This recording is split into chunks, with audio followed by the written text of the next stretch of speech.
Yo les amis, j'espère que vous allez tous très bien et j'espère que vous avez passé de très bonnes fêtes de Noël avec vos amis et vos familles. Très content de vous retrouver dans cette vidéo. Le foot du club a fait son retour officiel ce soir avec la traditionnelle Boxing Day de la Première Ligue. On a déjà eu des matchs à rebondissement comme on aime avec la Première Ligue, des matchs à sens unique. Mais dans cette vidéo, on va parler du match Aston Villa-Liverpool. Après une première partie de saison très poussive, Liverpool se relance très bien face à Aston Villa. Une victoire non déméritée sur le score de 3 buts à 1.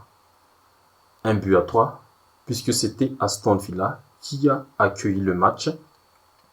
Pour bien dire les choses, ils ont bien montré un visage assez convaincant en première période, mais en deuxième, on a encore vu que les Reds ne peuvent plus faire un match à haute intensité pendant 90 minutes.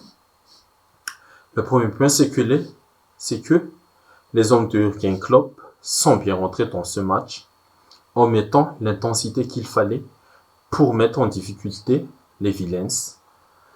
Pour nous, les footeux, les connaisseurs, on connaît ce fameux 4-4-2 d'Unai Emery qui n'est pas facile à déséquilibrer, mais grâce au travail au milieu d'Henderson, Thiago et Fabinho, les Reds ont pu maîtriser les deux milieux axiaux, le double pivot des Villains, Kamara et Douglas Luiz.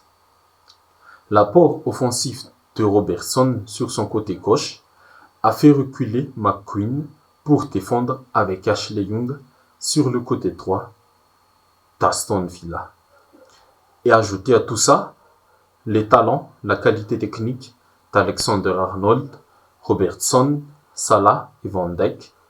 Liverpool a dominé les Villains dans cette première mi-temps. 2-0 sur le but de Salah à la 5e minute avec la passe décisive de Robertson. Magnifique action. C'est Alexander-Arnold qui a lancé l'action avec une magnifique extérieure de pied pour Robertson et Robertson qui remet à Mohamed Salah. Et Robertson, lui, il devient le latéral le plus prolifique de ce championnat en termes de passes décisives avec ses 54 réalisations. Et à la 38e minute, Van Dijk double la mise sur une passe de l'Égyptien. Première mi-temps, convaincant pour les Reds. Et en deuxième mi-temps, Liverpool a douté, mais Liverpool a gagné. Au retour des vestiaires, les hommes d'Emery ont changé de visage, a pris le dessus sur les Reds. Première alerte, Watkins a marqué à la 46e minute, mais son but fut refusé pour hors-jeu. Les Villains ont continué à pousser. Les Reds n'avaient plus la maîtrise qu'ils avaient en première période. Le double pivot, Kamara, Douglas Luiz, ont inversé la tendance face au trio du milieu de Liverpool. Conséquence, Watkins relance son équipe à la 59e minute sur un centre bien placé de Douglas Luiz. Le match est relancé et on connaît tous l'importance de ce troisième but du match. On l'a vu plusieurs fois lors de cette Coupe du Monde. Ça a basculé du côté des Villains, mais ils n'ont pas pu trouver le but de l'égalisation. Les Reds ont bien tenu la baraque grâce aux efforts défensifs collectifs de chacun, qui fut guidé par Van Dijk et Matip, les patrons de la défense. Et à la 81e minute, le jeune Pajetic inscrit le but qui scelle la victoire des siens et le but qui est le coup de massue sur la tête de l'Aston Villa. Une victoire dans le dur pour Jürgen Klopp et ses hommes, mais une victoire très importante pour être toujours dans la course du top 4.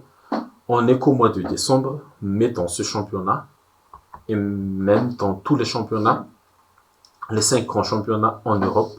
Chaque victoire est très importante pour se rapprocher de l'objectif final. Ok les amis, c'est tout pour la vidéo. J'espère que ça vous a plu. Si c'est le cas, n'hésitez pas à liker, à commenter, à partager comme d'habitude et vous abonner. Le foot ne s'arrête jamais, comme j'ai dit la dernière fois. Et on se retrouve tout à l'heure pour Arsenal West Ham. Merci.